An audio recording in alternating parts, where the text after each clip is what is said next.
บ่เมาคือสิบ่โทรมา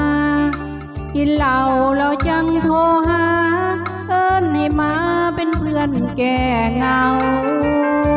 บ่มีดีกรีคือสิบ่คิดฮอดเฮาฮักน้องก็เมื่อตอนเมาเอิ้นมานั่งเฝ้าเอาอกเอาใจบัดยามบ่เมาโทรหาก็บ่รับสายฝากข้อความก็เงียบหายจากว่าอายไปอยู่เจได้อยากพอหน้าบางวันก็ต้องทำใจรออายเปลี่ยนนิสัยขันเมายามใดจึงคิดฮอดเฮาโทรมาโลดดอก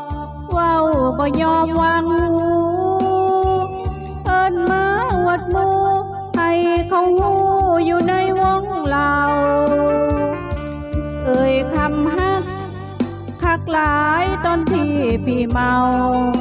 มือแต่แนวสิเว้าย่องย่อเฮาคือคนสำคัญยามบ่กินเหล้าในใจคงไม่มีน้องเพิ่งเก็บไว้เพียงสำรองคารมนี้จะต้องมีฉัน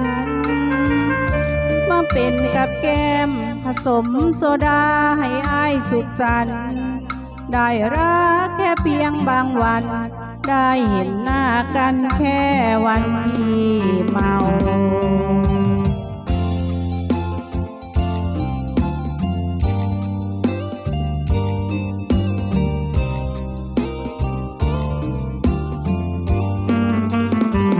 โทรมาโลดดอกเว้าบ่ยอมวางหูเอิ้นมาวัดหมู่ให้เขาหูอยู่ในวงเราเอ่ยคำฮักคักหลายตอนที่พี่เมาเบื่อแต่แนวสิเว้าย่องย่อเฮาคือคนสำคัญยามบ่กินเหล้าในใจคงไม่มีน้อง